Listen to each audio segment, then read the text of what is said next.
Defying demands, Zimbabwe's longtime leader fails to resign. Frantic search for a submarine that seems to have vanished. And showing support, protesters bring attention to the hurricane disaster in Puerto Rico. I'm Natalie Allen, and this is CNN Today.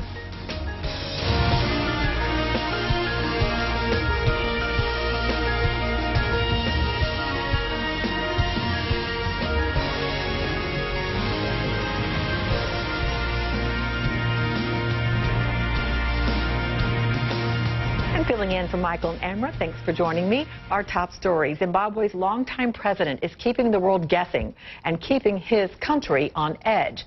After losing the support of his party, Robert Mugabe was widely expected to resign Sunday, but then chose not to.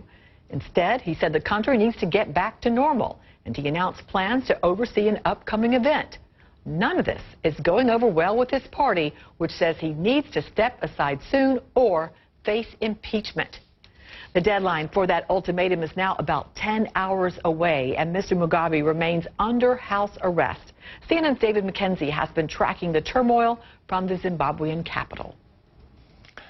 Well, the entire country was anticipating this address by President Robert Mugabe, live from State House, flanked by his generals. He's been under detention for days during a de facto military takeover. And then he didn't resign. In a deliberate, sometimes rambling speech, he called for unity in the country. Given the failings of the past and the anger these might have triggered in some quarters, such developments are quite understandable. However, we cannot be guided by bitterness or vengefulness, both of which would not make us any better party members or any better Zimbabweans. President Mugabe even said he would preside over next month's ZANU-PF ruling party conference, despite the fact that the leadership of ZANU-PF met in Harare and threw him out as leader of the party, giving him less than 24 hours to resign. So the clock is still ticking. On Monday noon local time, they say that clock will run out, and then they will move to impeach President Mugabe. So questions are, well, why didn't he resign in this live address? What have the generals done with their negotiations with him? And just what is next in this bizarre turn of events in Zimbabwe? David McKenzie, CNN, Harare, Zimbabwe. Earlier, I asked analyst Peter Godwin to talk about the confusion going on in the country. As a foreign correspondent, he has covered Africa extensively. He is also the author of The Fear, The Last Days of Robert Mugabe. No one can quite figure out what happened. There are all sorts of nefarious theories about switcheroos with versions of the speech, or him just skipping out a page or what. But I think that he just decided all along that he wasn't actually going to resign right now. He still somehow, in his speech, said that he thought he could continue until the December party congress and he would talk then. But just yesterday, the party congress, the party that he used to rule, threw him out as its president. So, you know, it's baffling. So I think what happens now is it goes to Parliament on Tuesday and they have to begin impeachment proceedings. And you expect that to be complete and Mugabe will go at that point? Listen, I think Mugabe's toast any which way. It's just not quite going to happen as fast and in the way that people thought. I mean, you know, he's a cunning politician. You don't survive for 37 years as a sort of semi-dictator and then for the last few as a real dictator without being Machiavellian and cunning. And he is that. But he's also 93. He's lost the support of the party. He's clearly lost the support of the country, which he did some considerable time ago. So one way or another, I think he's going. You know, he could have gone with dignity, a little bit of dignity this evening, and he chose not to. So I think it's going to be a much tougher for him. It won't be a soft landing. Godwin went on to say, we're witnessing something of a family feud among ZANU-PF leaders, and it's unclear whether the party will end up on the right path. If Zimbabwe's parliament moves ahead with impeachment, according to the country's 2013 constitution, here's how that would go. At least one half of the members of the Senate and National Assembly would approve a joint resolution setting impeachment in motion on one or more specific charges. A parliament committee would then appoint a 9-member panel to investigate, and if the panel recommends impeachment, a 2/3 vote of both houses of parliament would remove President Mugabe from office. Another top story we're following closely. It is a race against time in Argentina as rescuers search for a missing Navy submarine. The ARA San Juan vanished 4 days ago with 44 crew on board off the southern coast of Argentina. The vessel may have tried to contact naval bases 7 times Saturday, but the Navy and the Defense Ministry are at odds over whether the calls did come from the submarine. CNN's Patrick Ottman joining us from Havana, Cuba. You're following the story, and certainly these, whatever was sent out on Saturday, hopefully a hint of hope that the crew on this submarine are okay. Absolutely, and these calls, whatever they were, are so crucial because they are the only trace Argentine officials have received since Wednesday of this long overdue submarine. And the search, although they have aircraft and now marine vessels from many countries, including the United States, has not gone well. The weather conditions continue to deteriorate. You have 40-knot winds. You have seas with waves of up to 8 meters. So that really makes it very difficult when you have aircraft flying in the day, trying to spot really by by people looking out the windows, a submarine in a huge area. And they were hoping that if they could determine that these calls had come from the submarine, that they could then use the data that came from those calls, which were never completed, of course, that they could use that data to then locate the submarine or at least get a smaller search area. So far, that really has not panned out.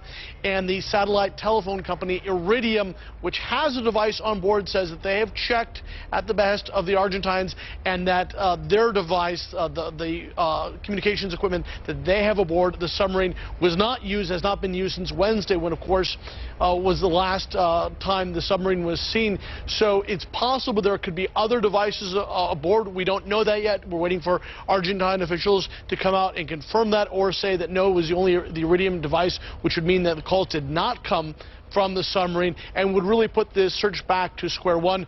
Of course, the submarine was due in port today. That has not occurred, and Argentine officials say they expect these very problematic weather conditions to continue for another 2 days, Natalie. Patrick Ottman there. Let's look deeper into this. William Craig Reed is a New York Times best-selling author, a former U.S. Navy diver, and an expert on submarines. He joined us last hour with some insight into the search for the San Juan and what may be behind its disappearance. It could be some sort of catastrophic failure. It could be something minor, in fact, that has caused them to either be hung up somewhere or they are on the bottom. We just don't know what the catastrophe might be at this point. What do you make of the signals that might have been detected Saturday? From what you can tell, is there validity to them? Well, we do know they have an emergency satellite communication system. That is a buoy, if you will, that will pop up to the top, and they can send signals from this. They believe that might be the case, although unfortunately it's not panned out. They have not been able to triangulate these signals. So there's no way to confirm that they came from the submarine. They believe they may have, but we've not yet heard that they've been able to use them to locate the downed submarine. And William, if it is found and everyone's holding their breath, hoping it can be, how would it be rescued? Is an undersea rescue doable?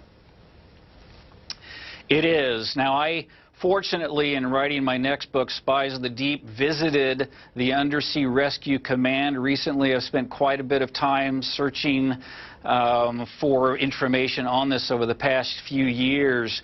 They can respond and have responded. They should be on site and ready to do the rescue within 96 hours. They have a couple of ways they can do this. They will actually build a platform on top of a commercial ship, and they will use a couple of their platforms to go down and effect the rescue. But first, they have to find this downed submarine. They'll use various different systems to do that, side search sonar and so forth, to locate them. Once they do, they have a couple of modules that can go down to help rescue those submariners. Fascinating. If the crew is there trying to make contact, what could they be up against right now as far as conditions? How long could they last in a stricken submarine? Well, this particular submarine is a diesel submarine. It's not nuclear, and so it has a limited life underwater. And it is not one of the newer air-independent propulsion submarines. So even though, you know, the specifications say 30 days endurance, that doesn't mean they've got 30 days underwater. It's dependent upon the last time they actually recharged their batteries, how long ago they refreshed the air was inside the submarine. We just don't know, and so it could be somewhere around a week, possibly, or it might be less. So it could be that we are absolutely running out of time and we are down to a few hours, or they may have several days left. It's impossible for us to know at this point. You can imagine. And historically, both Russia in 2000 and the U.S. in 1968 lost submarines. Do those disasters shed any light on what could be going on with this one? Yes. Now, in the case of the Kursk in 2000, we do know that was an explosion on board. It was a torpedo test that was happening. My new book, Spies of the Deep, goes into this quite deeply and uncovers some things we haven't known. But the rescue operation was actually thwarted by a number of factors. We do know there were some sea conditions, but the Russians also had some older type of rescue vehicles they used, and there's some issues with the way they went about it. They refused help from the West. NATO was not allowed to help them for 8 days until these unfortunate crew members perished.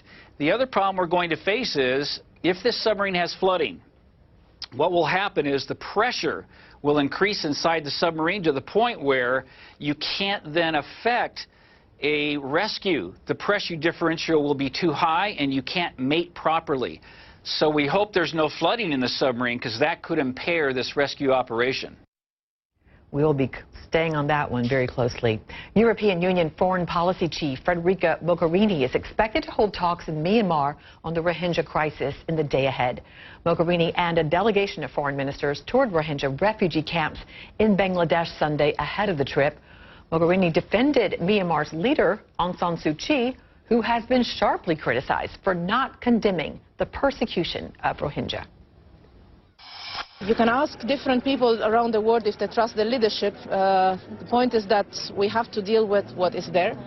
And I would also have to add that, yes, there is a responsibility of the current leadership.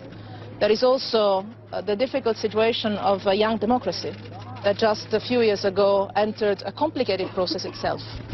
And I believe that we have to understand the complexity of this situation. And again, life and politics is never completely black or white. It's about helping processes to develop the right direction. More than 600,000 Rohingya have fled violence in Myanmar and are now taking shelter in neighboring Bangladesh. In Morocco, a deadly stampede has broken out as food aid was being distributed. That's according to the state broadcaster Channel 2M, which says at least 15 people were killed, another 5 injured. Coming up here, the CNN Freedom Project brings us Sunday's story. He's a 12-year-old boy who survived human trafficking in the orphanages of Haiti.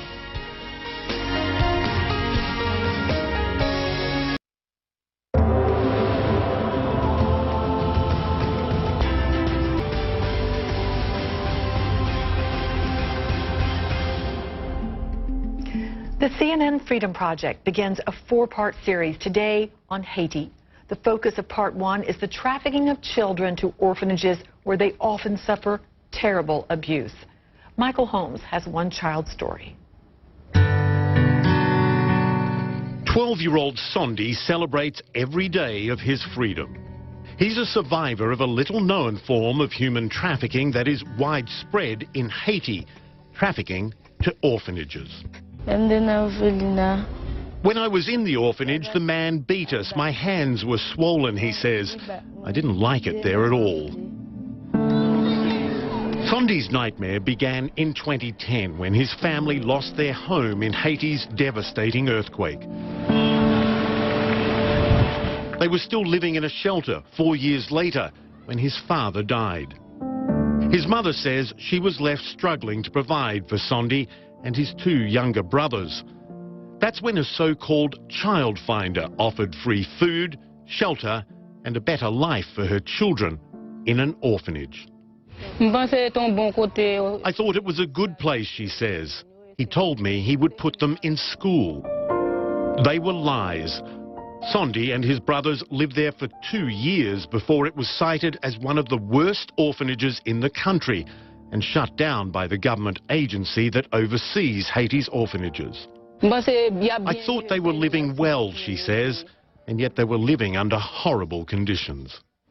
It is common in Haiti for parents who can't afford to care for their children to place them in institutions. There are an estimated 30,000 children in orphanages in Haiti, and most of them are not actually orphans. More than 80% of the children in orphanages in Haiti have at least one living parent. Georgette Mulher is executive director of Lumos, a non-profit that works alongside the Haitian government to investigate abuse in the country's orphanages. She says many of them are trafficking in children. Entrepreneurial people have seen an opportunity. They have seen that foreign volunteers and donors love to give to orphanages and love to volunteer in orphanages. So they pay people called child finders who go out into the community and essentially put pressure on parents to give them their children. The government created an anti-trafficking committee in 2015 to fight human trafficking in Haiti. Committee leaders acknowledge trafficking to orphanages is a big part of the problem, and they rely on support from non-profits like Lumos. When Sondi's orphanage was shut down in 2016, Lumos helped reunite the children with their parents. A year later, Mulher went back to visit the site. So the first time that we walked into this place last year, it was one of the worst that I'd ever seen. There were 41 children in here and not one adult. They were emaciated. Many of them were naked. Mulher wanted to make sure it was not back in business. She was surprised to find the owner, Jonathan Vernet, still living on the premises. He invited CNN's crew in and spoke candidly about the closure of his orphanage. He admitted that he hit the children with a whip. And 1, 2, oh. But he says it was discipline, not abuse. This is basically the toilet. He also agreed the conditions in his orphanage were bad, but he blames American donors who came to visit the children and brought small amounts of food and water, but didn't offer sustained financial support. He even acknowledged lying to parents, but says it was all part of the game. I'm not going to give them sweet talking. Okay, Mr. Vernet, my kid's going to school. Yes, my kid, yes. They lied to me too. I have lied to. They lied to me. No father? No. I'm not the mother. They did not my kids. They lied to me. I take them. I see. They lied to me too. I lied to them.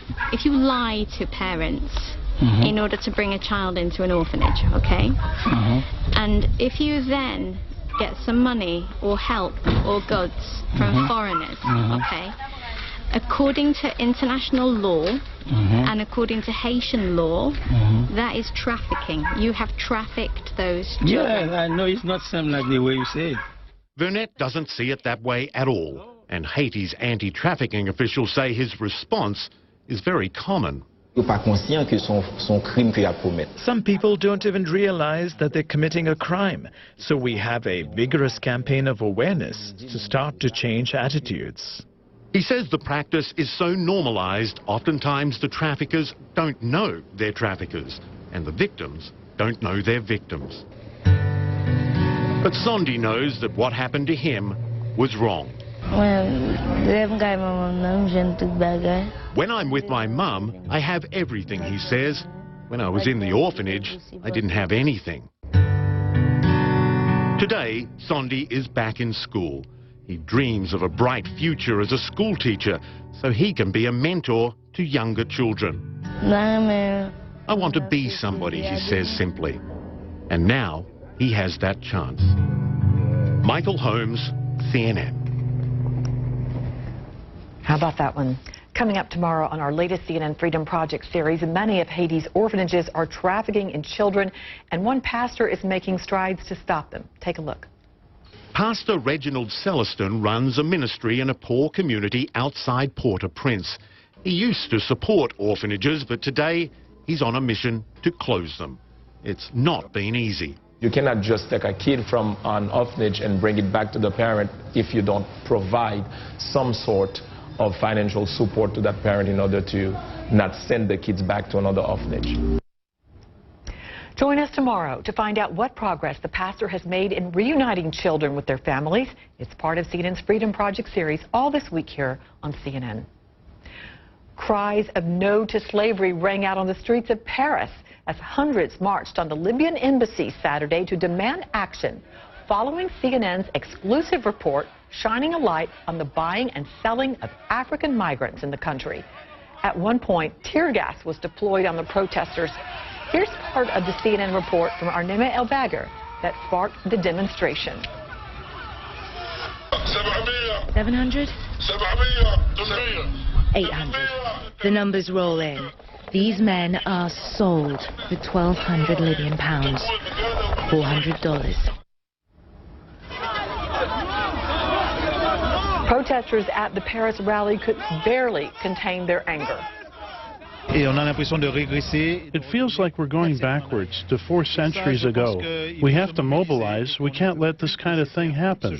Do we really need to see such shocking pictures before taking a stand? I don't think so. Now there needs to be a real struggle, a real fight.